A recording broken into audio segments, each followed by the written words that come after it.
Noé dio un mensaje de advertencia al mundo. Le dijo que la hora del juicio de Dios había llegado y le mostró su necesidad de entrar en el refugio del arca. Este tiempo de juicio fue una prueba en la que todos tuvieron que enfrentarse con la decisión de aceptar o rechazar el mensaje.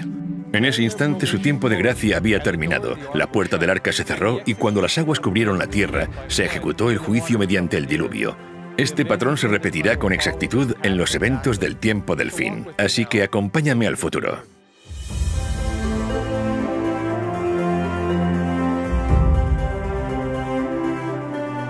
Soy Jeff Reich, el presentador.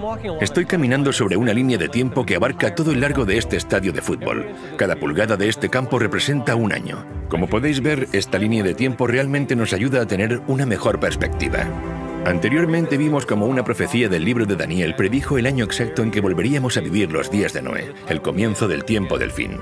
Vimos cómo esa profecía de 2300 días comenzó en el año 457 a.C. con el decreto de Artajerjes y cómo un día simbolizaba un año, así que abarcaba 2300 años.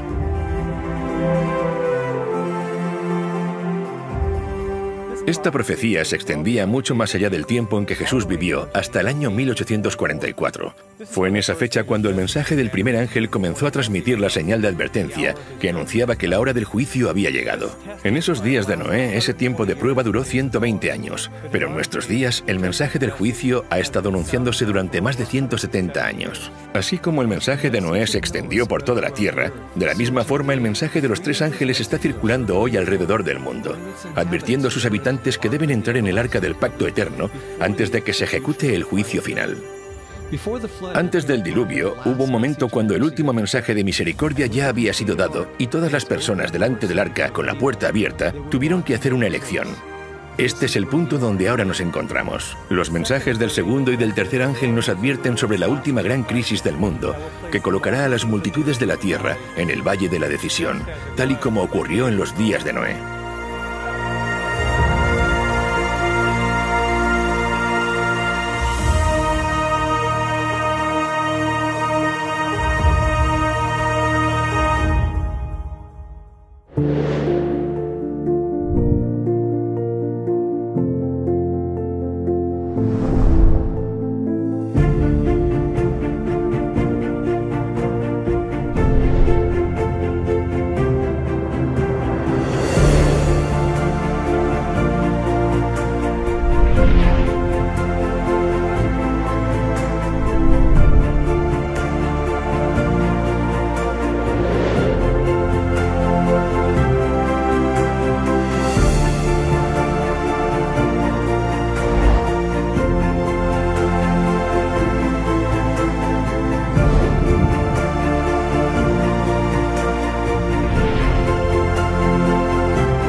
Como en los días de Noé, tercera parte, el Valle de la Decisión.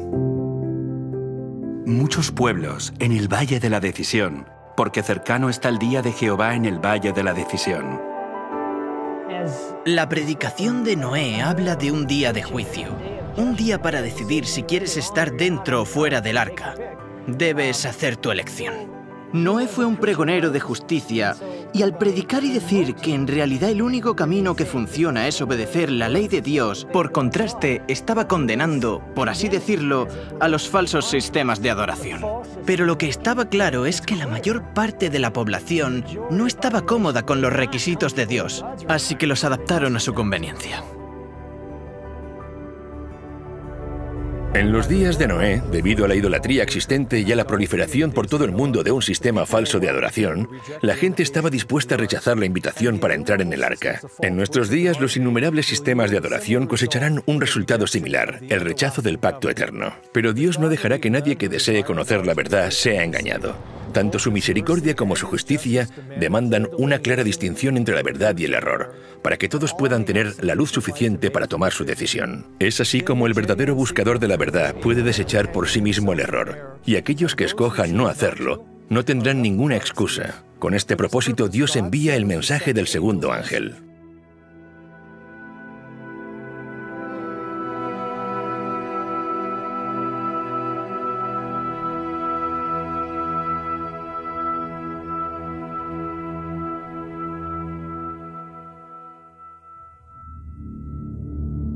El mensaje del segundo ángel.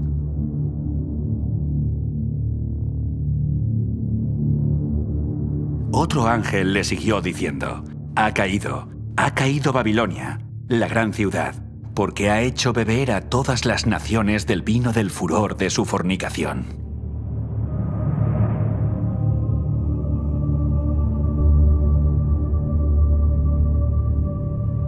Ahora, ¿qué es el vino?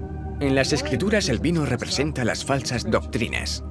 El vino es escarnecedor, la sidra alborotadora, y cualquiera que por ellos yerra no es sabio. Beber de este vino es ser engañado, porque es un vino fermentado y hace que las personas se desvíen de la verdad. Así que en contraste con el mensaje del primer ángel que presenta la verdadera doctrina, Babilonia predica el vino, que es una doctrina falsa.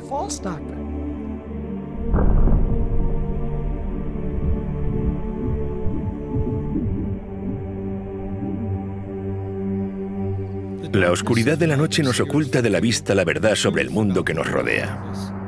La confusión, al igual que la oscuridad, nos ha ocultado la verdad sobre el carácter de Dios. Las doctrinas e ideas falsas son como los árboles del bosque que cambian con las estaciones. Se mecen con el viento, crecen y caen a lo largo de los siglos.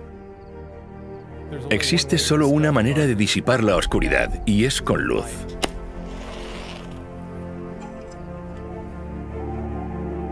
Pedro nos dice que tenemos también la palabra profética más segura, a la cual hacéis bien en estar atentos como a una antorcha que alumbra en lugar oscuro.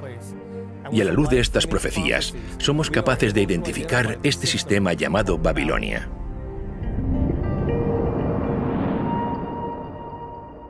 Babilonia está representada por una mujer en Apocalipsis capítulo 17. Y me llevó en el espíritu al desierto, y vi a una mujer sentada sobre una bestia escarlata llena de nombres de blasfemia, que tenía 7 cabezas y 10 cuernos.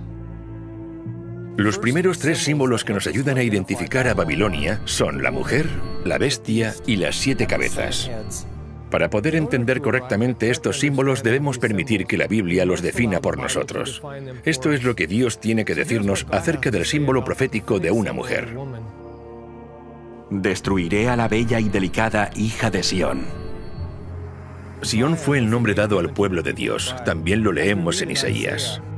Y diciendo a Sión: pueblo mío eres tú. Así que en el Antiguo Testamento, Dios utiliza el símbolo de una mujer para representar a su pueblo. En el Nuevo Testamento también se usa la alegoría de una mujer para representar al pueblo de Dios que conforma su iglesia. Por esto dejará el hombre a su padre y a su madre, y se unirá a su mujer, y los dos serán una sola carne. Grande es este misterio, mas yo digo esto respecto de Cristo y de la iglesia. En el libro de Apocalipsis aparecen 2 mujeres. Una es una virgen vestida de blanco que representa la iglesia de Dios, y la otra mujer se llama Babilonia y es una ramera, lo que significa que representa una iglesia falsa. Está sentada sobre una bestia. Una vez más, dejemos que la Biblia interprete sus propios símbolos y vayamos al libro de Daniel para definir lo que simboliza la bestia. La cuarta bestia será un cuarto reino en la tierra. De acuerdo con el libro de Daniel, una bestia simboliza un reino o una nación. Como la Biblia utiliza a una mujer como un símbolo de una iglesia y a la bestia como símbolo de una nación, entonces la imagen de una mujer sentada sobre una bestia simboliza a una iglesia que controla una nación o un reino. En otras palabras, esta nación es al mismo tiempo una iglesia y un estado. Después Juan dice que esta bestia tiene 7 cabezas, y la Biblia nos dice qué es lo que representan estas cabezas tan solo 6 versículos más adelante. Esto para la mente que tenga sabiduría. Las 7 cabezas son 7 montes, sobre los cuales se sienta la mujer. El hecho de que esta mujer se siente sobre esta bestia con 7 cabezas nos dice que esta iglesia y este estado están localizados cerca de 7 montes. Juan sigue describiendo a esta mujer con detalle. Y la mujer estaba vestida de púrpura y escarlata y adornada de oro, de piedras preciosas y de perlas, y tenía en la mano un cáliz de oro lleno de abominaciones y de la inmundicia de su fornicación, y en su frente un nombre escrito, un misterio: Babilonia la Grande, la madre de las rameras y de las abominaciones de la tierra. Nuestra cuarta pista dice que esta mujer o iglesia, a la que se llama Babilonia, es una ramera, lo que quiere decir que ha cometido adulterio contra Dios al abandonar su pacto. Así que esta iglesia no representa al pueblo de Dios. En lugar de eso, representa a una iglesia falsa. Nuestra quinta característica es la apariencia de la mujer. Se describe que viste con colores púrpura y escarlata. Al dejar que la Biblia define sus propios símbolos, vemos que Dios nos está diciendo que Babilonia es una iglesia y un estado rodeado por 7 montes, y es una iglesia falsa que aparece principalmente con los colores púrpura y escarlata. Solo existe una iglesia que encaje perfectamente con esta descripción, la Iglesia Católica, también conocida como el Papado. Investiguemos ahora las evidencias que confirman esta conclusión. La Ciudad del Vaticano es la única iglesia y nación de Estado en el mundo. Es conocida como la Ciudad de los 7 Montes y sus colores principales son el púrpura y el escarlata.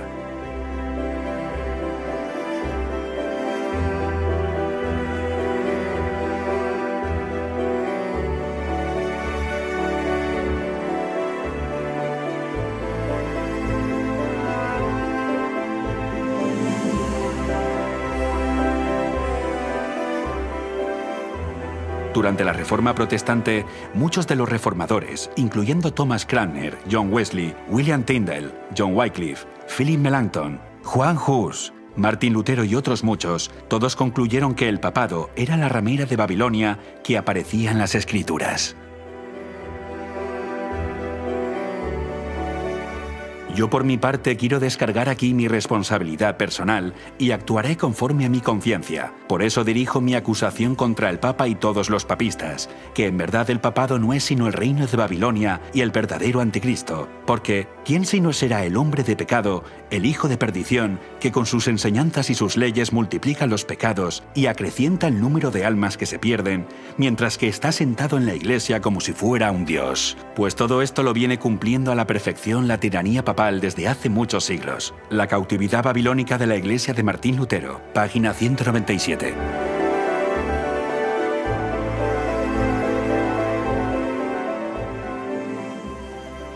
El mensaje del segundo ángel es una advertencia contra el vino de Babilonia y la influencia tóxica de sus falsas doctrinas que han engañado al mundo entero. Sí, incluso al mundo cristiano. Este gran engaño no se produjo de un día para otro, sino sutilmente a lo largo de varios siglos. Cuando piensas en lo que dijo Jesús justo antes de ir al cielo, Él dijo que este evangelio debía ser predicado en todo el mundo y después vendrá el fin.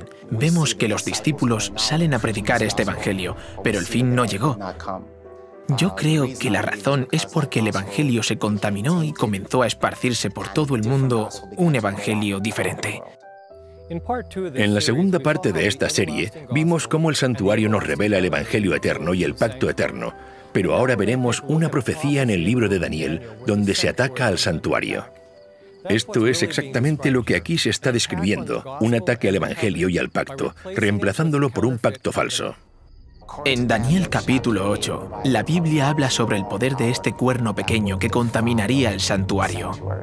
Aún se engrandeció contra el príncipe de los ejércitos, y por él fue quitado el continuo sacrificio, y el lugar de su santuario fue echado por tierra.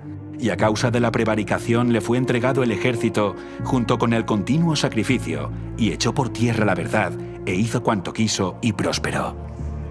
Cuando estudias la secuencia del capítulo, no hay duda de que el cuerno pequeño está hablando del papado católico. La profecía de Daniel nos dice que el papado se ensalzaría a sí mismo y se exaltaría incluso por encima de Cristo, el príncipe del pacto. Y por culpa del papado, la verdad que representa el santuario y el ministerio de Jesús en el cielo sería echado por tierra. En lugar de mirar a Jesús como nuestro sumo sacerdote en el santuario celestial, haría que las personas se dirigieran a los sacerdotes humanos en un santuario falso en la tierra.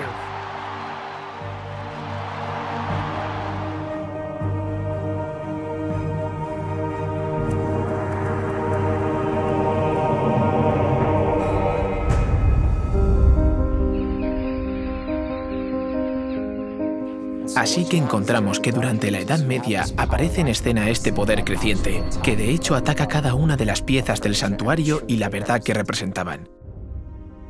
El altar del sacrificio, que representaba el sacrificio de Cristo, fue atacado. En cierto sentido, fue alterado y apareció una nueva doctrina que decía que el sacrificio de Cristo no era suficiente para obtener el perdón de los pecados.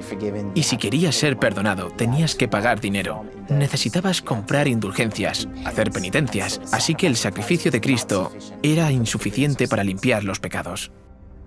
Y el sacrificio de Cristo, que es solo uno, ahora se repite constantemente en cada misa, y es así como la cruz pierde todo su poder. El lavacro, que representa el bautismo, también fue alterado. Debemos arrepentirnos y ser bautizados, lo que significa que debes de tener la edad suficiente como para entender que has pecado y ser libre de arrepentirte. Pero esta enseñanza fue reemplazada por el bautismo de infantes.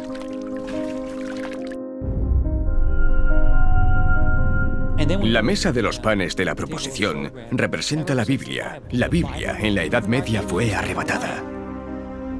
Prohibimos también que se permita a los laicos tener los libros del Antiguo y Nuevo Testamento. Les prohibimos estrictamente que posean los libros mencionados en la lengua vernácula del pueblo. Los nobles de los distritos deben buscar a los herejes en sus hogares, chozas y bosques, e incluso sus refugios bajo tierra deben ser arrasados por completo. Papa Gregorio IX en el Concilio de Toulouse, 1229 después de Cristo.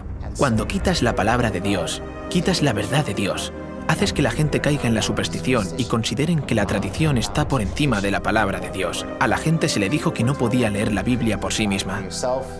En lugar del pan de vida y según las Escrituras, debemos leer la Biblia. Ahora bien, alguien más tiene que interpretarla por nosotros. Y así se perdió de vista la verdad y la importancia de que la Biblia sea nuestro fundamento. El altar de incienso, que representaba la intercesión de Cristo en nuestro favor, fue aniquilado. Y en su lugar se estableció el confesionario, un espacio de 2 compartimentos divididos por una cortina, con un hombre sentado en el lugar de Dios, escuchando las confesiones de otros hombres. De esta forma se le decía a la gente: no puedes tener acceso directo a Dios, tienes que ir a los sacerdotes y confesar tus pecados a ellos. El sacerdote vino y se colocó entre el pecador y el Señor y dijo: no, tú debes ir a Dios a través de mí, necesitas confesarme a mí tus pecados. Y otra vez se levantan barreras entre el hombre y Dios. Simplemente se eliminó la opción de acudir individualmente a Dios de forma directa.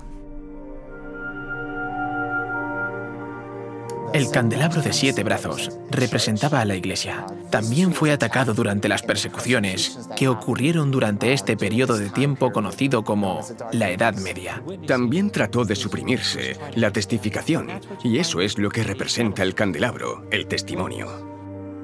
Cualquiera que discrepara con la enseñanza de esta Iglesia dominante o de este sistema dominante era perseguido, quemado en la hoguera, torturado de muchas formas diferentes para obligarles a obedecer el sistema. Hay muchas formas diferentes en las que el santuario es derribado. Después tenemos el lugar santísimo, donde está el Arca del Pacto. Allí es donde encontramos los 10 mandamientos, dentro del arca.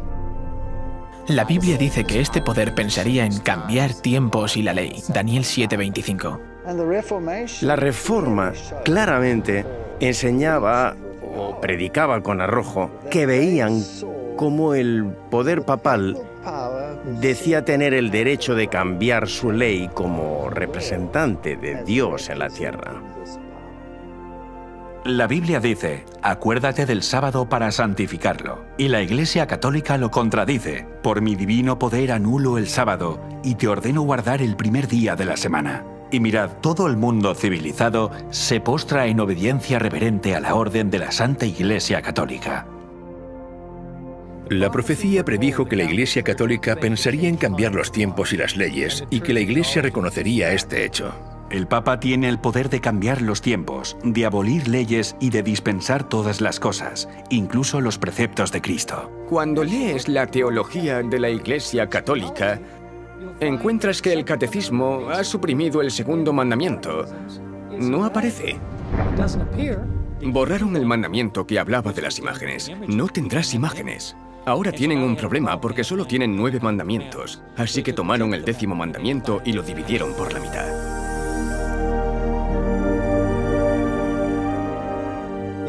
Además de aniquilar el santuario, cambiando las doctrinas y la ley, también eliminaron el sábado.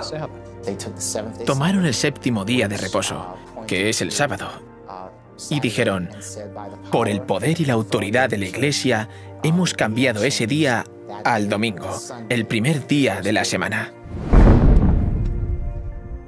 Enfatizando el cambio de este mandamiento, un sacerdote católico en 1903 dijo lo siguiente: Es correcto que recordemos a los presbiterianos, bautistas, metodistas y al resto de cristianos que la Biblia no apoya en ningún lugar su observancia del domingo. El domingo es una institución de la Iglesia Católica, y aquellos que observan este día observan un mandamiento de la Iglesia Católica.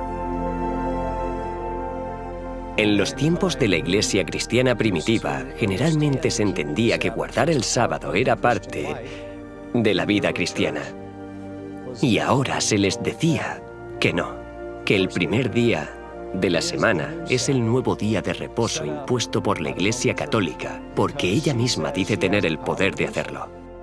El camino seguro siempre es el camino de las Escrituras. Si Dios dijo algo y me dejo convencer por alguien de que Dios no lo dijo así, ¿quién sería entonces el culpable? Yo soy el culpable. La idea de que el día de reposo de Dios ha cambiado es absurda cuando piensas que es el único mandamiento que empieza con la palabra recuerda. Es el que quieren hacernos olvidar, pero los mandamientos son preceptos inmutables de verdad y Él los puso en el arca del pacto. Esto se perdió durante la Edad Media. A través de los siglos, el santuario y las verdades que representaba fueron echadas por tierra. En otras palabras, fueron anuladas porque la verdad sobre el ministerio de Jesús en el cielo fue falsificado por estas falsas doctrinas de la Iglesia Católica. Hay muchas más enseñanzas falsas que conforman el vino de Babilonia, pero hay una que ataca directamente en el mismo centro del Evangelio. Es la que está relacionada con el pacto que Dios estableció con su pueblo. Jesús usó vino puro sin fermentar como un símbolo de su pacto, mientras que la Biblia describe el pacto falso de Babilonia como un vino fermentado. Cuando Jesús, en el Nuevo Testamento, establece la última cena con los discípulos, les da pan y dice: «Esto es mi cuerpo, que por vosotros es partido». Y después les da el vino, que es zumo de uva, y dice: «Esta es la sangre del pacto», o lo que es lo mismo, el nuevo pacto. Jesús dijo: «Esta es mi sangre del nuevo pacto». El vino simboliza el nuevo pacto. ¿Cuál es el nuevo pacto? Dios dice: «Pondré mis leyes en la mente de ellos, y sobre su corazón las escribiré». Cuando Babilonia ofrece este vino falso, están ofreciendo un pacto falso. Este vino está adulterado, y de acuerdo a Proverbios 31, la Biblia dice que no es de los reyes beber vino o bebidas fuertes, no sea que bebiendo olviden la ley. Así que este vino está fermentado, es impuro. Y beber de este vino te hace olvidar lo que Dios había ordenado recordar. ¿Y qué es lo que dijo Dios que recordemos? Acuérdate del día de reposo para santificarlo. Así que este es el vino que ha sido entregado al mundo en este momento.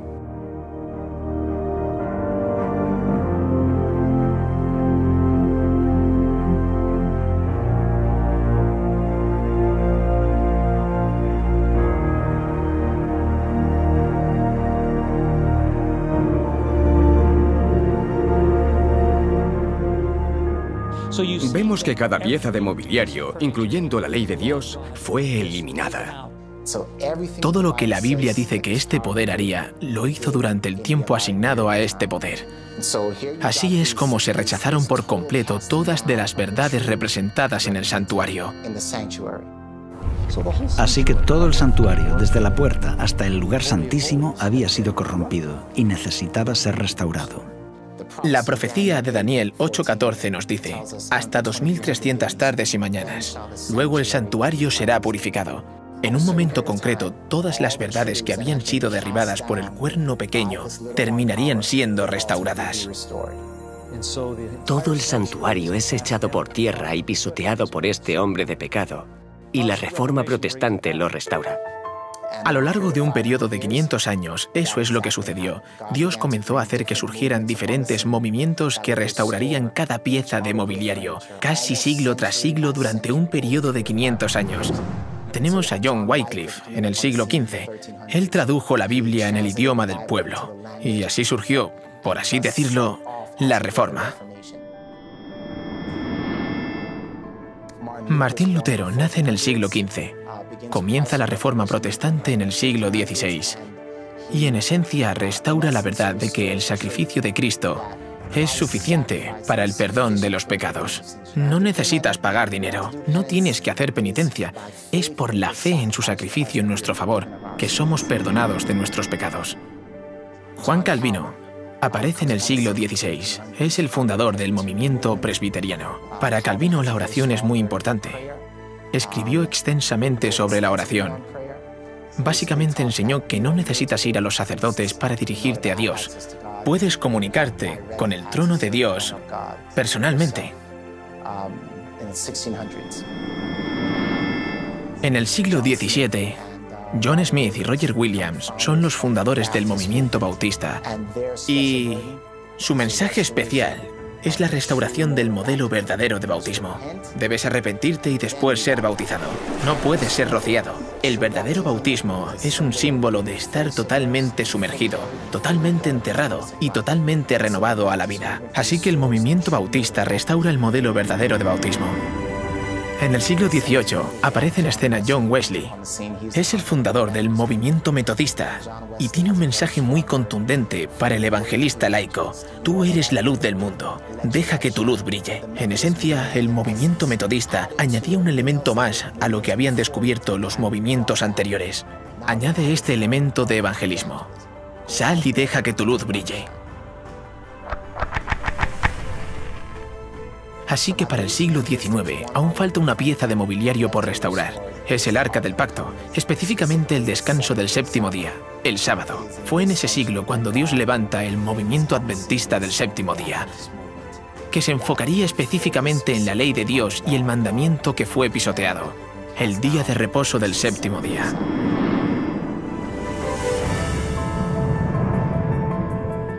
Así que en esencia tenemos estas dos profecías en el libro de Daniel. Una que dice que el santuario sería echado por tierra y la otra que dice que sería purificado al final de los 2300 días. Vemos que esto se confirma en la historia. El hecho de que este Evangelio eterno sea predicado de nuevo en 1844 significa que todas las cosas que habían sido alteradas e interrumpidas en el verdadero Evangelio fueron totalmente restauradas en 1844. Al mismo tiempo que el Evangelio es completamente restaurado y otra vez comienza a predicarse, comienza también el juicio. Así que este mensaje también se predica. Es un mensaje acerca del fin de los tiempos y es un mensaje que prepara el mundo para la venida de Cristo. Igual que Noé invitaba a la gente a entrar en el arca y diferenciarse de la mayoría, Dios, en los últimos días, está invitando a que la gente rechace las falsas enseñanzas de Babilonia. Y oí otra voz del cielo que decía: «Salid de ella, pueblo mío, para que no seáis partícipes de sus pecados, ni recibáis parte de sus plagas». Salid de ella, pueblo mío. Salid de lo falso y entrad a lo verdadero. Cuando se dice que pueblo de Dios está en Babilonia, está hablando de las iglesias que claman servirle. De lo contrario, Dios no les llamaría mi pueblo. Dios invita hoy a participar en la adoración correcta. En los días de Noé, el pensamiento popular ridiculizó el plan de salvación. Rehusaron entrar en el arca y en el tiempo del fin vuelve a haber un camino al arca porque hay un arca del pacto que señala a la ley que está dentro del santuario. Aquellos que rechacen una cosa rechazarán también la otra, pero la gente está siendo engañada. No están aceptando estas cosas por decisión propia. Así que Dios, a través de su espíritu, da luz a las personas y se darán cuenta de las verdades de la Biblia. Tomarán una decisión y saldrán del sistema que rechaza el camino de Dios. ¿Donde estoy no se guarda el día de reposo? ¿Donde estoy no se predican los mandamientos? ¿Sabes? No estoy escuchando que estamos en la hora del juicio de Dios y entonces dicen: «¡Hey! Donde estoy no se está predicando el mensaje del primer ángel, así que ahora mismo me voy a ir.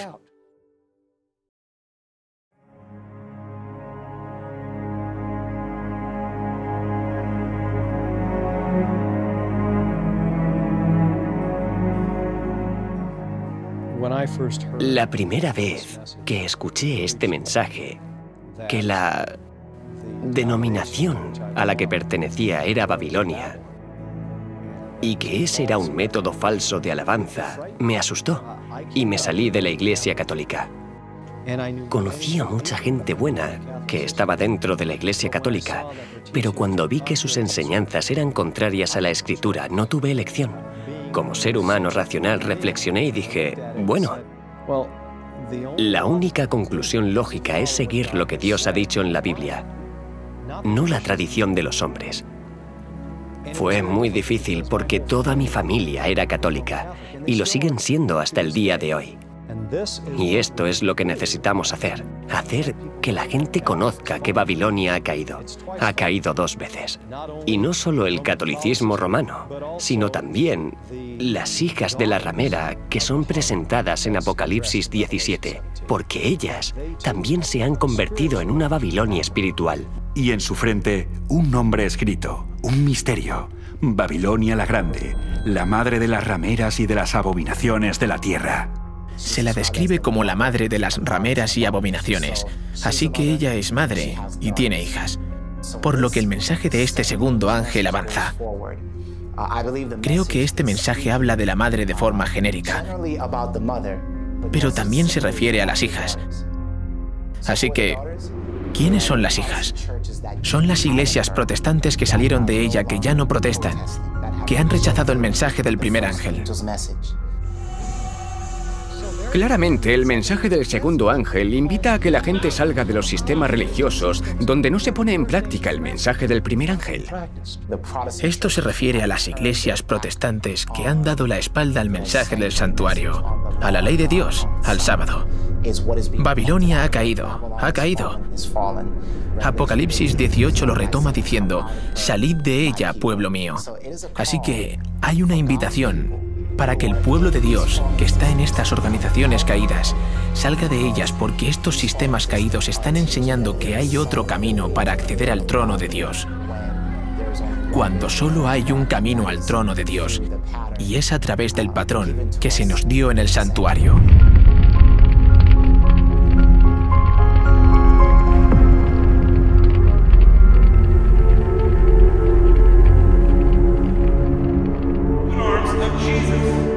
En lugar de protestar en contra de las tradiciones de los hombres y el vino de Babilonia, estas iglesias han bebido de él y lo vierten en sus congregaciones.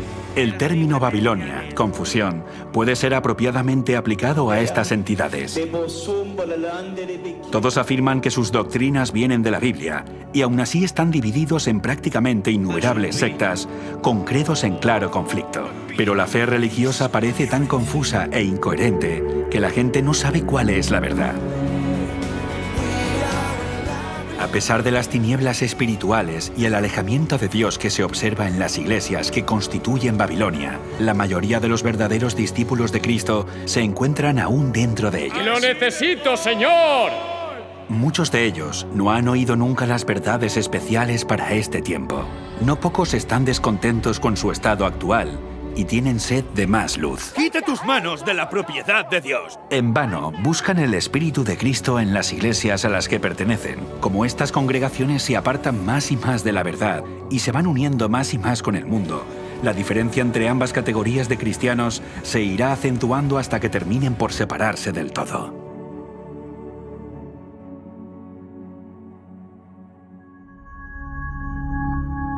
Recuerdo cuando descubrí este mensaje. Y tengo que decir que era una de esas personas que estaba en Babilonia.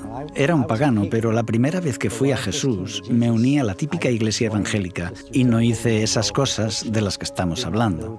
Y entonces, cuando escuché la verdad sobre el sábado y descubrí el mensaje de salir de Babilonia, fue una lucha. Fue doloroso. Creo que estuve algo enfadado porque me sentía engañado. Tal vez fueron sinceros, pero los maestros no compartieron el mensaje completo conmigo. Estaba frustrado. Vi a diferentes pastores y me pregunté, ¿por qué estamos guardando el primer día de la semana cuando la Biblia claramente dice que el séptimo día es el día de reposo? Creo que pregunté esto a 10 pastores diferentes y probablemente me dieron 11 o 12 respuestas diferentes. Entre ellos no se ponían de acuerdo. Inmediatamente eso me dijo que algo estaba mal. Por otro lado, también fue difícil porque todos mis amigos estaban en esas iglesias y tenía que tomar una decisión. ¿Estoy dispuesto a perder a mis amigos? Mi empleo también estaba en riesgo. Tuve que rechazar trabajos porque guardar el día de reposo significa que lo santificas. Ese día no trabajas. Pasé por diferentes pruebas tratando de mantener mi puesto, pero al final me fui y Dios proveyó. Él me bendijo y siempre que damos un paso de fe y lo seguimos, al final será lo mejor y Él bendecirá, hará milagros para nosotros.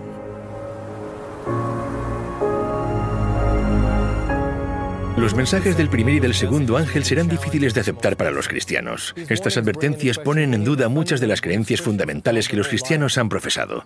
Imagino cómo fue escuchar las serias advertencias de un diluvio global pronunciadas por Noé. También supusieron un reto para la gente de aquellos días. Muchas de esas personas profesaban ser adoradores de Dios, pero las formas falsas de adoración los habían desviado tanto que realmente creían que Noé era un iluso, y rechazaron la invitación a entrar en el arca. El vino de Babilonia y los falsos sistemas de adoración están teniendo el mismo efecto hoy. Impedirán que muchas personas, incluso cristianos, reciban el mensaje del primer ángel. El mensaje les está invitando a entrar en el arca del pacto eterno. Es una invitación para adorarlo a Él, quien hizo los cielos, la tierra y el mar. Vimos cómo este mensaje apunta al mandamiento del sábado, porque es al mismo tiempo un recordatorio de su creación y una señal del pacto eterno. Al descansar el sábado, mostramos que estamos alabando al Dios verdadero y que hemos entrado en el pacto eterno al abrazar su símbolo del sábado. Pero muchos cristianos sinceros han sido engañados. Creen que adoran al Dios verdadero y que han aceptado su pacto, mientras ignoran la esencia de este pacto. Aunque engañados, Dios sabe que muchos han vivido fielmente de acuerdo al conocimiento que poseen. Pero si continúan en el error y rechazan las verdades encontradas en el mensaje de los 3 ángeles, se encontrarán fuera del arca, al igual que aquellos que rechazaron la solicitud de Noé. Dios es amor, y porque es amor, hay una cosa que no puede hacer, y es forzar a alguien a aceptar su misericordia, en contra de sus deseos. El amor invita, el amor implora, pero el amor nunca puede vulnerar el libre albedrío del cual depende su propia existencia. Dios acepta y se regocija en aquellos que vienen a Él y respeta las decisiones de aquellos que no lo hacen. Pero esto no es así con el gran adversario.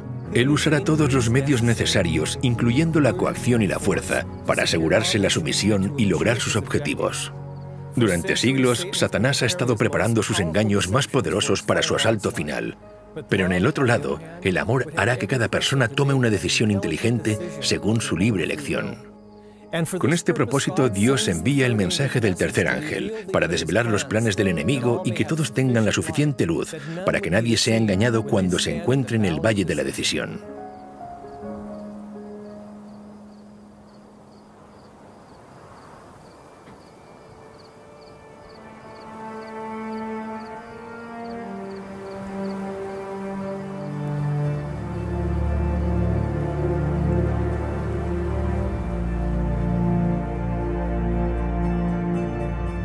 El mensaje del tercer ángel.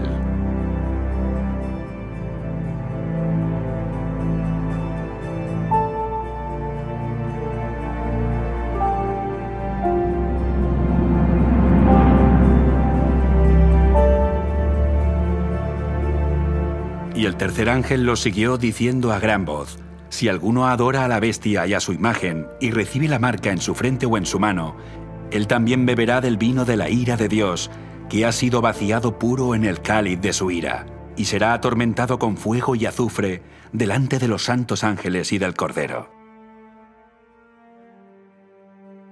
Y el humo de su tormento sube por los siglos de los siglos. Y no tienen reposo de día ni de noche los que adoran a la bestia y a su imagen, ni nadie que reciba la marca de su nombre. Aquí está la paciencia de los santos, los que guardan los mandamientos de Dios y la fe en Jesús. El mensaje del tercer ángel habla de los que reciben la marca de la bestia. Realmente, aquí está la maldición más temida de todas las que encontramos en la Biblia. Es lo que les ocurre a los que reciben la marca de la bestia. Y está relacionada con la falsa adoración y un juicio para los que adoran de forma diferente a como se indica en la Biblia. Pero no es solo el mensaje del primer ángel el que invita al mundo a adorar al Creador, sino que el mensaje del tercer ángel advierte al mundo de que no adore a la bestia ni a su imagen. Así que en el tiempo del fin, la cuestión va a estar claramente relacionada con la adoración. Satanás no está tratando de evitar que adoremos, está tratando de desviarnos hacia la falsa adoración. En los últimos días, Satanás y el poder de la bestia no dicen no adores, ellos dicen adora, pero adora a la bestia. Vemos un paralelismo con los días de Noé. La población del mundo estaba dividida en dos grupos. Por un lado, la mayoría, lamentablemente fuera del barco con la marca de la bestia, y la minoría dentro del barco con el sello de Dios. Incluso hoy la identidad de la bestia sigue siendo un misterio para la mayoría. La cultura popular ha hecho de estas profecías tema de innumerables películas y libros, y esto ha llevado a todo tipo de especulaciones, y al hacer esto ha mermado su significado. Ha hecho que se olvide su verdadero significado bajo un manto de confusión. La verdad es que podemos saber exactamente qué es la marca de la bestia. Después de todo, esa es la razón por la que Dios nos dio esta advertencia. Primero necesitamos ser conscientes de que nadie estará a salvo solo por saber cuál es la marca de la bestia. Cuando llegue el conflicto final, solo los que tienen el sello de Dios serán preservados durante el último gran conflicto. Lo importante es que sepamos cómo podemos recibir el sello de Dios. Así que antes de ver en qué consiste la marca de la bestia, aprendamos primero en qué consiste el sello de Dios. Vi también a otro ángel que subía de donde sale el sol y tenía el sello del Dios vivo. Y clamó a gran voz a los 4 ángeles, a quienes se les había dado el poder de hacer daño a la tierra y el mar, diciendo: no hagáis daño a la tierra ni al mar, ni a los árboles, hasta que hayamos sellado en sus frentes a los siervos de nuestro Dios. En los días de Noé, Noé fue sellado en el arca. Esto solamente significaba que no podía salir y que nadie podía entrar. Una vez en el arca, la Biblia dice que el Señor le cerró la puerta. En las Escrituras, la palabra cerrar y la palabra sello son intercambiables. Por ejemplo, Dios le dijo a Daniel: cierra las palabras y sella el libro hasta el tiempo del fin. De esta forma, la palabra cerrar y la palabra sellar tienen el mismo significado. Por lo tanto, cuando la Biblia dice que el Señor lo cerró, es lo mismo que decir el Señor lo selló. Noé fue sellado en el arca del pacto y fue preservado durante el diluvio. Fueron salvados del juicio que iba a venir sobre toda la tierra. No hay otro momento más difícil en la historia humana que se pueda comparar en intensidad con el que el pueblo de Dios va a atravesar. Para poder resistir este periodo, esta dura prueba, el pueblo de Dios tiene que haber sido sellado primero. Y el propósito del sello es, en primer lugar, que Dios identifique a los que son suyos para que los ángeles sepan a quién deben proteger durante este momento de dificultad. Isaías, capítulo 8, versículo 16, habla de sellar la ley entre los discípulos de Dios. Ata el testimonio, sella la ley entre mis discípulos. Así que aquí descubrimos que hay una relación entre el sello de Dios y su ley. Cuando ves los sellos antiguos que se usaban en tiempos bíblicos, ves que siempre tienen 3 elementos. Tienen el nombre de la autoridad que los expedía, el rey o quien fuera, tienen su título y tienen su jurisdicción. Un sello tiene el título, el nombre y el territorio. Y cuando lees los 10 mandamientos, solo el 4º mandamiento habla de Dios como el creador. Tiene el nombre y tiene el territorio. Su jurisdicción es ser el gobernador de los cielos y la tierra. Así que justo en el mandamiento del sábado encontramos el sello de Dios, y esto es algo único que identifica al que adoramos. Al igual que en los días de Noé, subirse al arca representaba que aceptaban todo el código moral de Dios, los 10 mandamientos, seguir la voluntad de Dios En el tiempo del fin, guardar el sábado es la señal de que se aceptan todos los requisitos morales de Dios. El sello, de acuerdo con la Biblia, puede resumirse en ese mandamiento, el cuarto mandamiento. No porque ese mandamiento por sí mismo te salve, sino porque ese mandamiento da autoridad a toda la ley.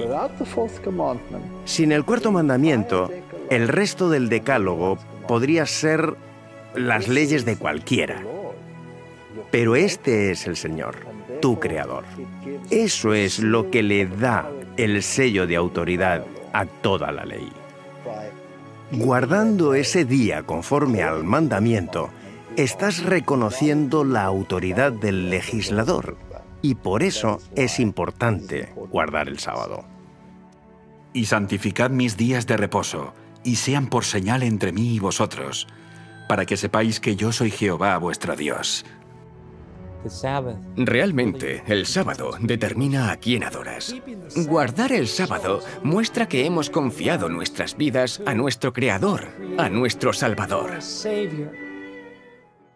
Si el día de reposo es la señal de Dios como el Creador, la marca de la bestia debe ser una señal antagónica que este poder ha creado para rivalizar con la señal que Dios estableció.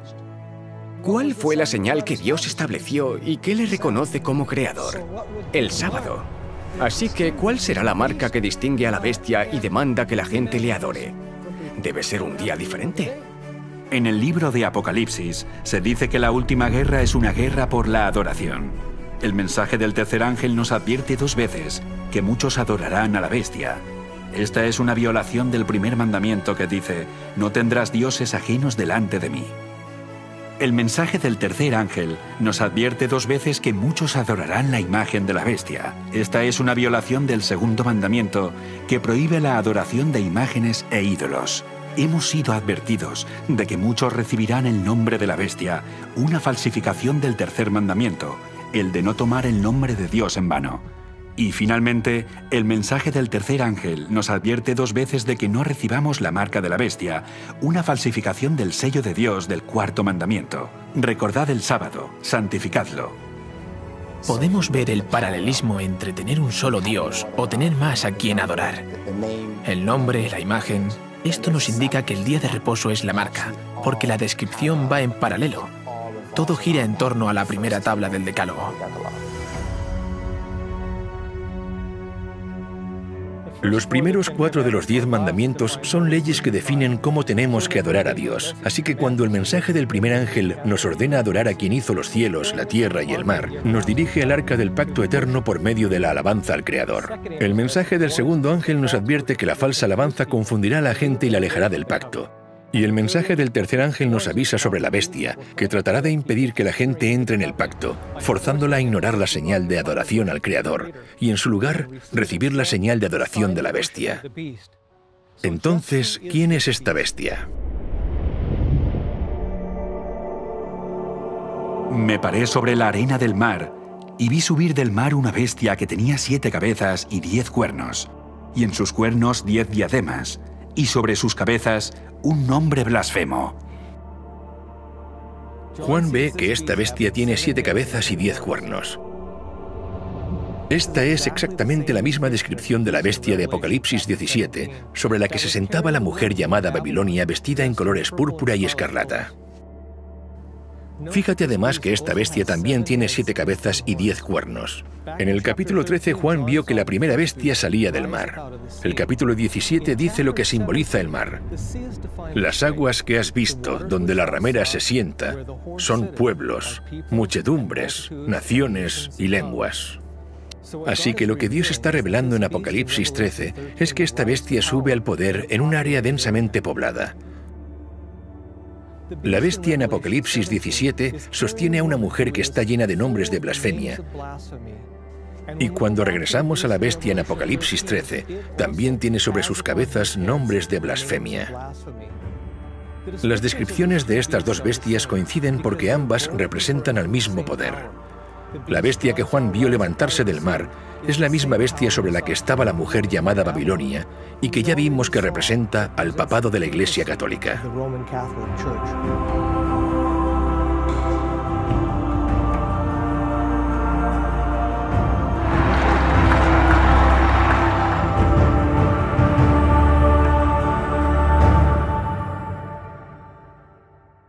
Cuando estudiamos quién es la bestia y entendemos cómo los símbolos de la bestia representan al sistema papal y a la Iglesia Católica, encontramos que su marca de adoración es la reivindicación de la capacidad que dicen tener para cambiar la ley de Dios.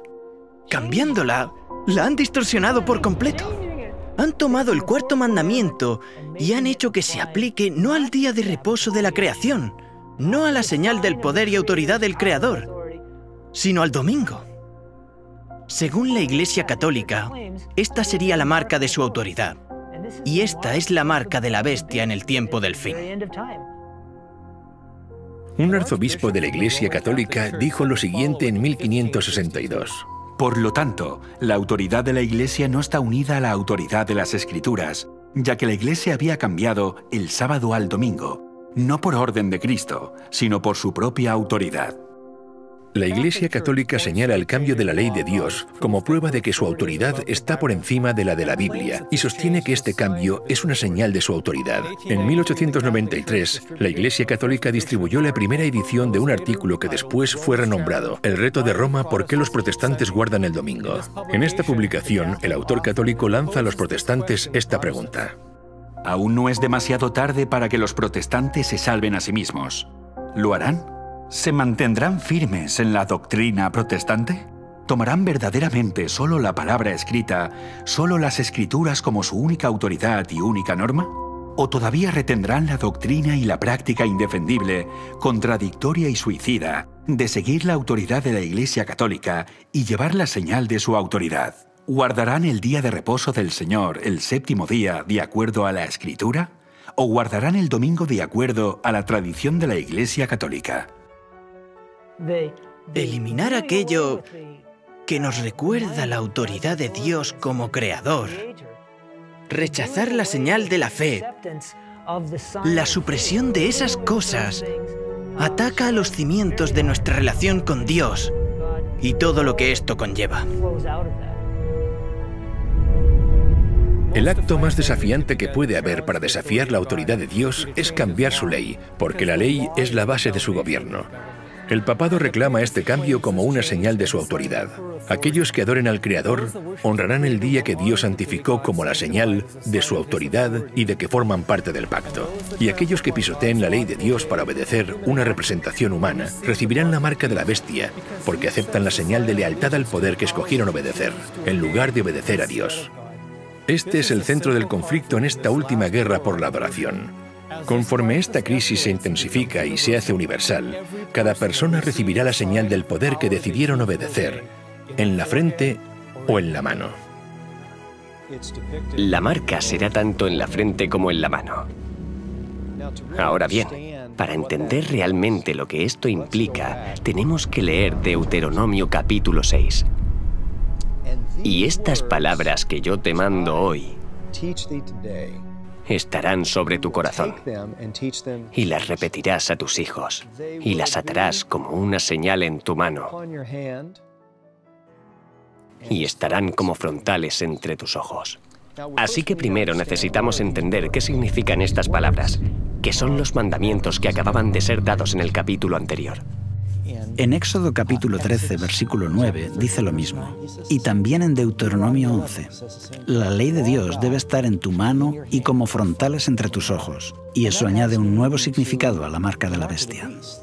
La marca en la frente significa que conscientemente has tomado la decisión de no seguir a Cristo.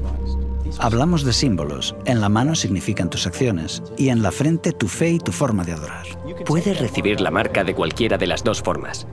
Puede que conscientemente no estés de acuerdo con ella, pero la recibes porque dices, realmente no estoy de acuerdo, pero voy a hacerlo porque no quiero perder mi vida. El texto dice que está en la mano y en la frente. Tienen la ley y el pacto de la bestia en su forma de actuar y en su forma de adorar.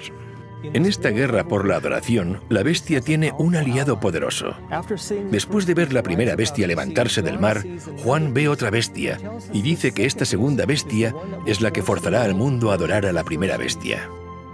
Después vi otra bestia que subía de la tierra y tenía 2 cuernos semejantes a los de un cordero, pero hablaba como dragón. Y ejerce toda la autoridad de la primera bestia en presencia de ella y hace que la tierra y los moradores de ella adoren a la primera bestia, cuya herida mortal fue sanada. Instigar a que alguien haga algo significa que estás utilizando la fuerza, y en esta profecía la segunda bestia usará su poder para provocar o forzar a los habitantes de la tierra a que adoren a la primera bestia.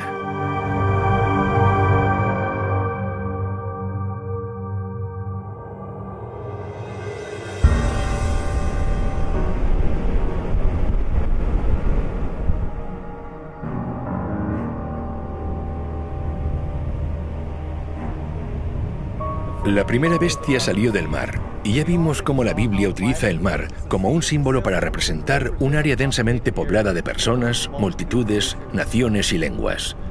La segunda bestia sale de la tierra, que por contraste representa un área remota, lejos de las ciudades o áreas habitadas de la tierra. Se trata de una nueva nación ascendiendo al poder en un área relativamente deshabitada.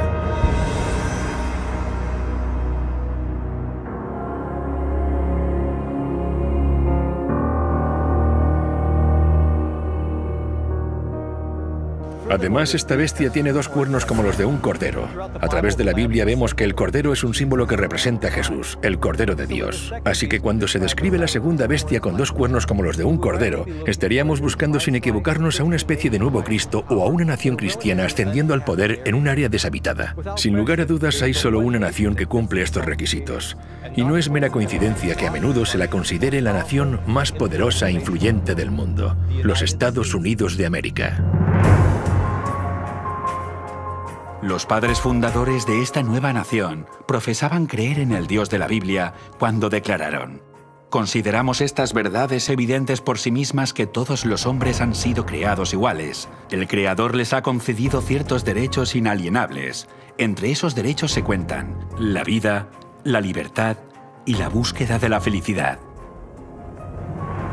La primera enmienda a la Constitución de los Estados Unidos de América no solo manifiesta fe en el Creador, sino que también garantiza las libertades civiles y religiosas. Declara: el Congreso no podrá hacer ninguna ley con respecto al establecimiento de la religión, ni prohibiendo la libre práctica de la misma. Este nuevo gobierno se estableció para evitar la intolerancia religiosa y la persecución que había prevalecido en Europa por tantos siglos, para impedir que la Iglesia controlara al Estado y que el Estado controlara a la Iglesia. Jesús dijo: dad pues a César lo que es de César y a Dios lo que es de Dios. Estos principios cristianos, escritos en los documentos de los fundadores de los Estados Unidos, fueron el secreto de su éxito. Millones huyeron a América para poder adorar de acuerdo a los dictados de su conciencia. Pero la Biblia declara que se avecinaban cambios. Cuando Juan vio a esta bestia salir de la tierra, dice que era como un cordero, pero hablaba como dragón. Justo en el siguiente versículo leemos que esta bestia, que son los Estados Unidos de América, hace que la tierra y los moradores de ella adoren a la primera bestia. Las profecías declaran que los Estados Unidos de América, a menudo considerados la autoridad civil del mundo más poderosa, unirá sus esfuerzos con la Iglesia Católica, que es considerada como la autoridad moral y espiritual más sobresaliente del mundo. La bestia que representa a la Iglesia y la otra bestia que representa al Estado se unirán y pisotearán las libertades civiles y religiosas sobre las que se fundaron los Estados Unidos.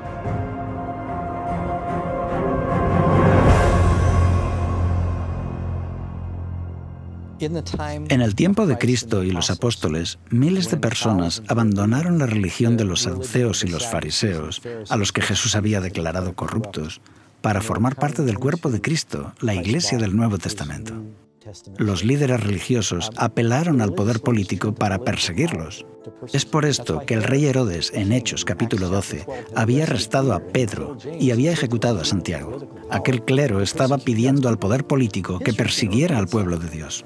La historia se repitió durante la Edad Media con el poder de la bestia, cuando utilizaron el poder civil para perseguir, encarcelar y ejecutar a aquellos que no obedecieran las disposiciones de la Iglesia. Esto volvería a pasar. Veremos que en el tiempo del fin esto se va a repetir. Posiblemente necesitaríamos debatir un proyecto de ley que requiera que cada americano vaya a la iglesia de su elección el domingo para tratar de lograr una renovación moral. Sí, estamos hablando de la senadora Sylvia Allen y ella piensa que la nación está sufriendo una decadencia moral. La cuestión acerca del día de reposo será muy importante en todo el mundo.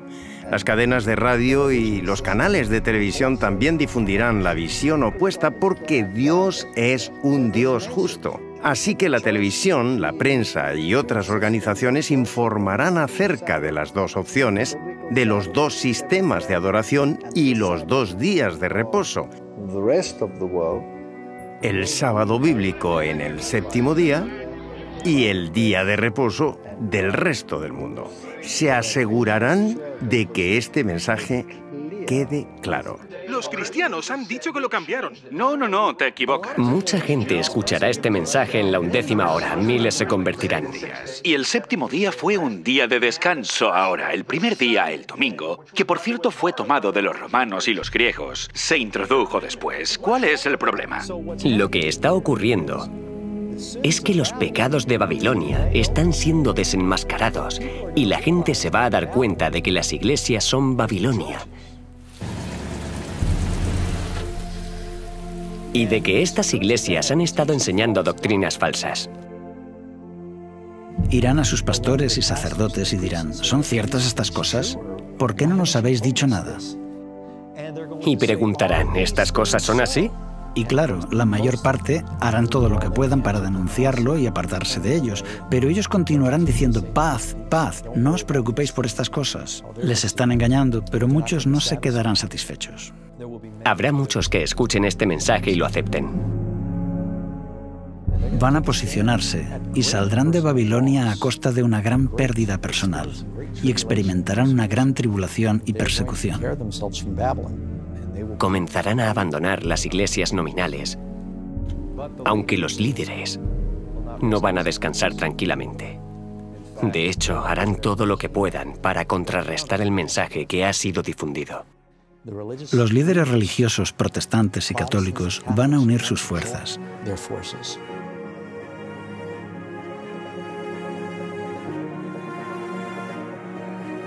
Probablemente habrá una gran confusión financiera en el mundo. Tal vez desastres naturales. Dirán que todas estas calamidades están ocurriendo porque estas personas son unos rebeldes, siguen su propia interpretación de la Biblia y apelarán al poder civil. Estos líderes de la Iglesia, estos líderes protestantes, se unirán al Estado y formarán una imagen de la bestia. La Iglesia y el Estado se darán la mano. Sé que suena imposible en un país con la primera enmienda, donde el Congreso no puede crear leyes estableciendo una religión o prohibiendo el libre ejercicio de ella. Pensamos, ¿cómo puede llegar a ocurrir esto en los Estados Unidos de América? Apocalipsis 13, versículos 11 al 18, nos dice que está llegando el día cuando esto ocurra. También hace grandes señales, de tal manera que aún hace descender fuego del cielo a la tierra delante de los hombres. Y engaña a los moradores de la tierra con las señales que se le ha permitido hacer en presencia de la bestia, mandando a los moradores de la tierra que le hagan imagen a la bestia. Cuando dice que los Estados Unidos dirán al mundo que deben hacer una imagen de la bestia, está diciendo que deben imitar el sistema papal, creando un gobierno de iglesia y Estado. Las iglesias líderes de los Estados Unidos se unirán en puntos comunes de doctrina y juntas harán que el gobierno imponga sus decretos.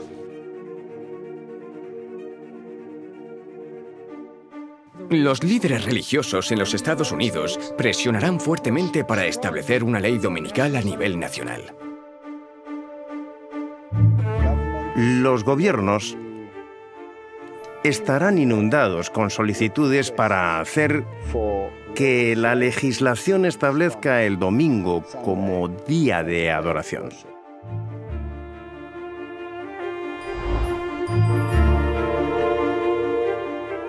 Esto terminará derivando en una ley dominical en todo el mundo.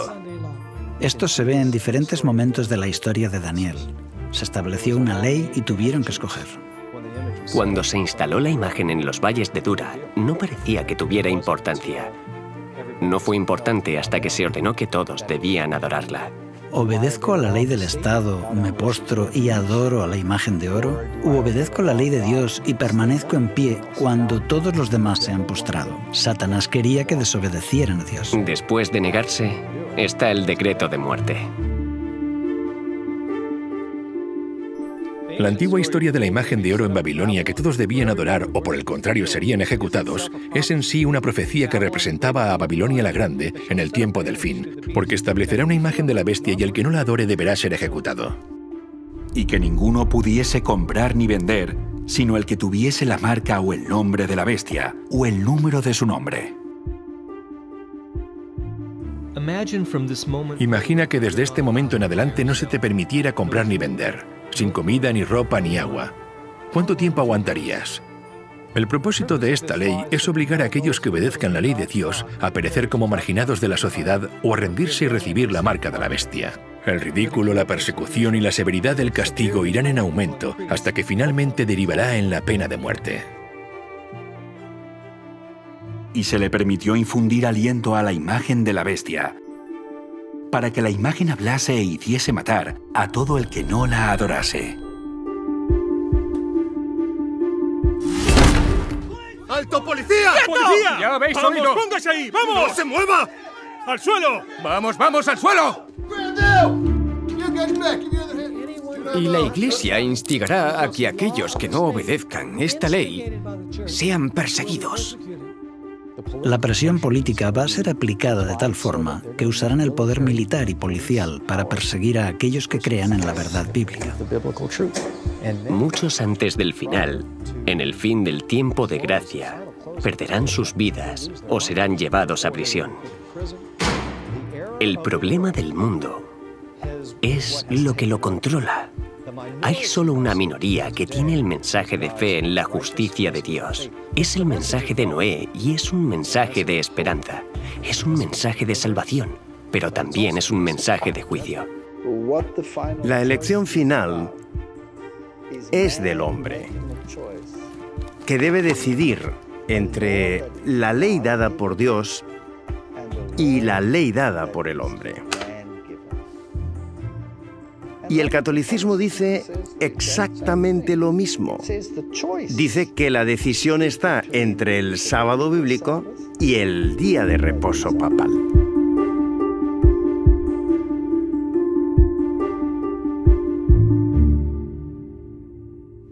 En estos momentos nadie tiene la marca de la bestia.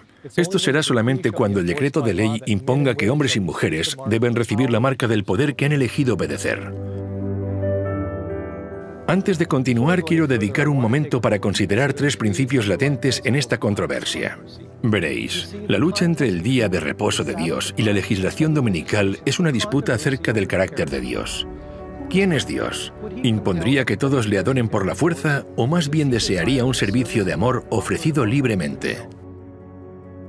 Dependiendo de nuestra respuesta, esta pregunta determinará en qué lado de la controversia te encontrarás. Si crees que Dios obligará a los suyos a adorarlo, entonces puedes llegar a pensar que Dios desea la ley dominical. Sin embargo, si crees que el carácter de Dios es altruista y amoroso, entonces reconocerás que la imposición del día de descanso, la violación de la libertad y la conciencia es la obra de otro poder. El segundo principio nos lleva a la siguiente pregunta. ¿Cómo nos salva Dios? La idea de que podemos apaciguar a Dios y poner fin a los desastres de la tierra imponiendo de forma estricta el día de adoración, en cierto modo sería como aceptar el principio de que el hombre puede salvarse a sí mismo mediante su esfuerzo personal. Por otra parte, si creemos que Dios es quien nos da la salvación, tal y como nos lo asegura el pacto hecho con Él, entonces entraremos en su reposo y honraremos el séptimo día, que fue dado como una señal de que reconocemos que Él es el único que nos salva. El tercer principio es la demostración. Es en las crisis donde se revela el verdadero carácter, y cuando el conflicto final envuelva al mundo, todos manifestarán el carácter que han cultivado. Unos revelarán el carácter altruista de Dios al sacrificar sus vidas para ayudar a salvar a otros, mientras que otros revelarán el carácter egoísta del adversario al sacrificar las vidas de otros para salvarse ellos mismos. Estos son los principios detrás del gran conflicto en los que todos nosotros estaremos involucrados. Y aquí se puede ver con claridad que lo que crees acerca del carácter de Dios y lo que crees sobre la salvación determinará probablemente si escoges recibir la marca de la bestia o el sello de Dios.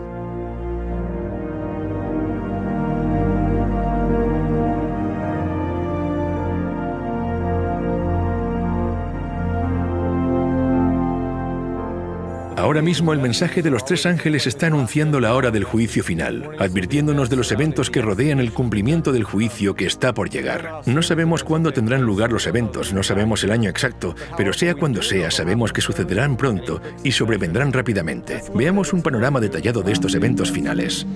Ahora mismo los eventos que ocurren en el mundo están confluyendo para suscitar la crisis de la marca de la bestia, tal y como la Biblia lo predijo. Y será entonces cuando se agote el tiempo de prueba, seguido por la ejecución del juicio y la segunda venida de Cristo.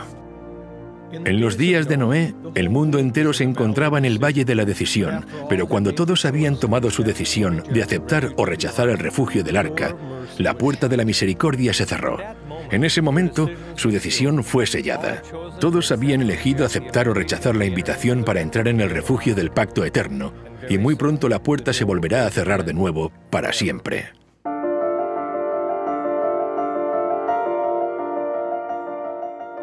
Muchas personas no se dan cuenta de la relación que hay entre los días de Noé y el final de los tiempos. No tanto por la propia destrucción y la crueldad que existía en el mundo, sino que el verdadero paralelismo se encuentra en el momento en que la puerta se cierre.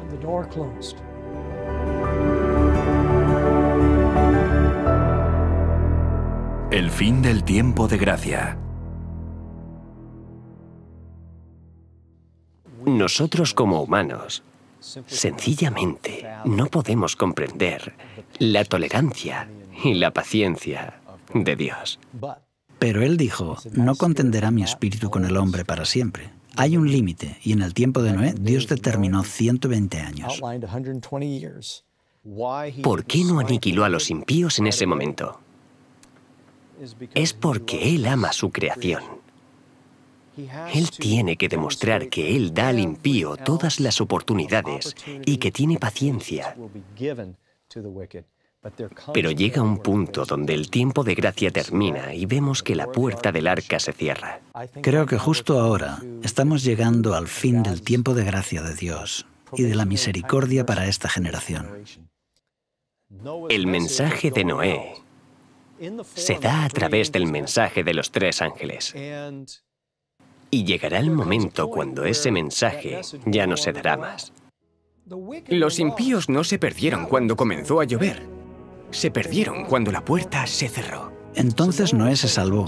Él fue sellado, pero el destino de los que quedaron fuera estaba ya fijado. Pero la gente no lo sabía. Vieron que la puerta se cerró, pero se burlaban de Noé, sin darse cuenta de que ya no tenían oportunidad de salvarse. Aunque el tiempo de gracia había terminado, el hombre estaba todavía en la tierra.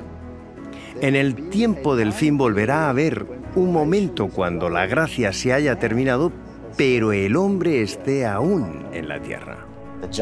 El juicio se ha terminado. El juicio hace que una nación, un pueblo, sea destruido. Pero aún no se ha ejecutado la sentencia. Esto es lo que sucederá en el tiempo del fin. Muchos cristianos creen que la posibilidad de salvación terminará después de que Jesús regrese. Pero el hecho de que la puerta se cerrara en el tiempo de Noé nos muestra que esto no es verdad. La puerta de la salvación se cerrará antes de la segunda venida y leemos esto en Apocalipsis capítulo 22. El que es injusto, sea injusto todavía. El que es inmundo, sea inmundo todavía. Y el que es justo, practique la justicia todavía. Y el que es santo, santifíquese todavía. Y sabemos que Jesús aún no ha llegado en este momento, porque justo después de esto dice: He aquí, yo vengo pronto. Y en ese preciso momento, la paciencia de Dios se agotará, al igual que ocurrió en el tiempo de Noé. Así que Dios pide que nos preparemos, no para la segunda venida de Cristo. Él pide que nos preparemos para cuando se termine el tiempo de gracia. Esto es lo importante.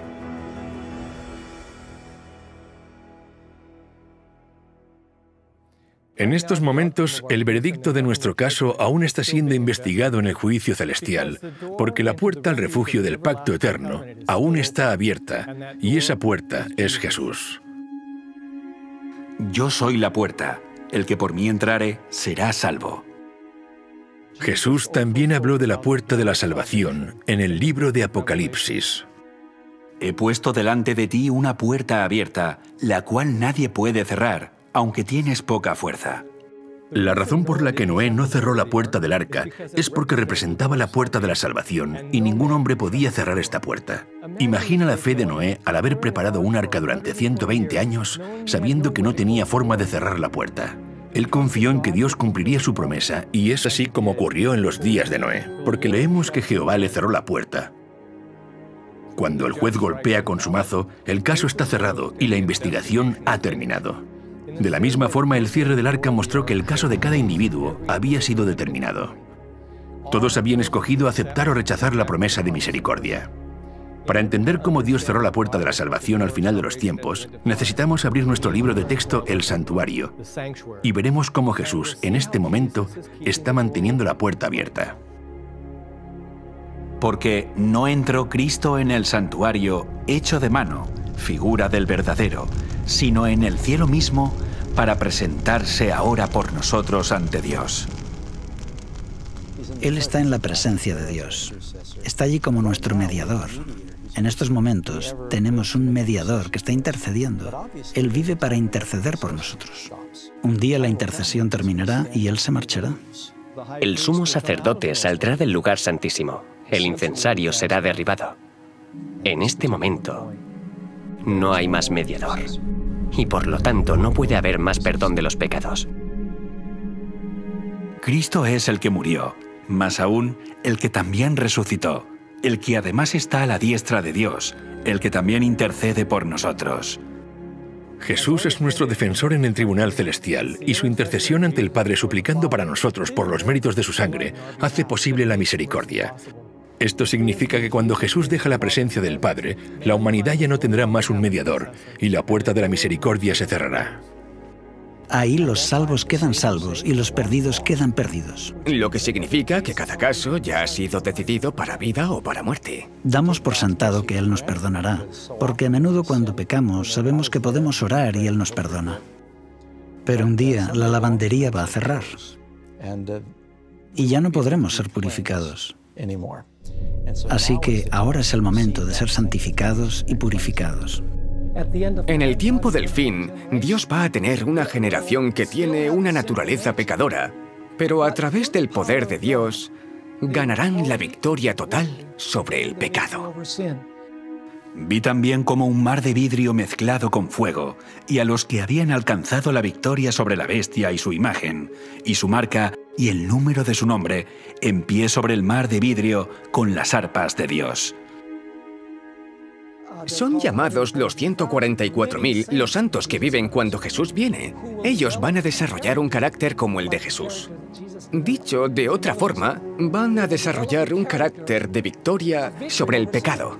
La victoria sobre el pecado es la victoria sobre el egoísmo. La vida de Jesús fue una corriente ininterrumpida de servicio altruista a Dios y al hombre. Cuando el pueblo de Dios es perfeccionado, sus vidas también serán de servicio altruista, libres de todo egoísmo, puesto que el verdadero carácter cristiano se consigue cuando el impulso de ayudar y bendecir a otros brota constantemente desde dentro. Este es el carácter que desarrollará el pueblo de Dios.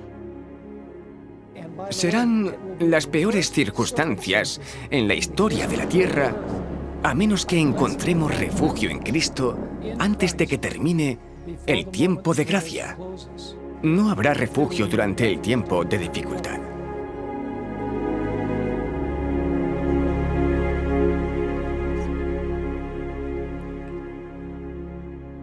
La Biblia dice que Satanás es el acusador de los hermanos, pero Jesús está en la presencia de Dios para defendernos. Pero Jesús no puede terminar su trabajo de intercesión hasta que se levante una generación de santos que estén tan llenos del Espíritu que puedan ponerse en la presencia de Dios sin un mediador.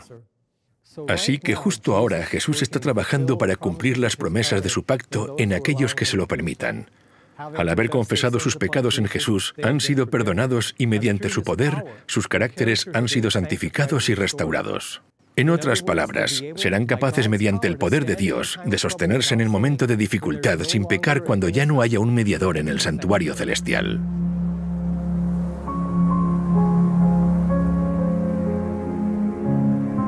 Para hacernos una idea de lo que ocurrió con Noé y su familia cuando entraron en el arca, la puerta se había cerrado y durante 7 días no pasó nada. Y los impíos estaban fuera, y no había señales de que fuera a suceder lo que Noé había predicho. Tuvo que haber pensado, bueno, este diluvio, estas aguas van a llegar en cualquier momento. No hay duda de que durante ese tiempo Noé atravesó una prueba severa de su fe. Y pasó un día y no ocurrió nada. Pasan 2 días y nada. Yo creo que Noé comenzó a extrañarse. Él pensó, bueno, quizá estaría equivocado. Y después de 7 días, fue cuando vino el juicio. En el tiempo del fin ocurrirá lo mismo. El pueblo de Dios pasará por un momento de gran dificultad. Les van a hacer creer. Serán tentados a creer que la presencia de Dios les ha abandonado.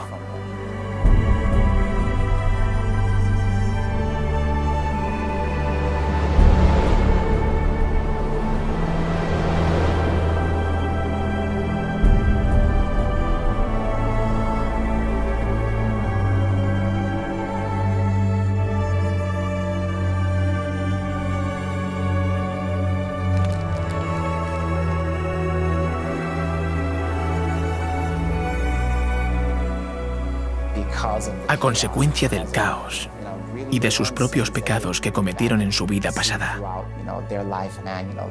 Mira mi vida, no es lo que debió haber sido, y pasarán por ese momento de dificultad, que es un trance de auténtica agonía mental. ¿Se terminó el tiempo de gracia? ¿Soy salvo?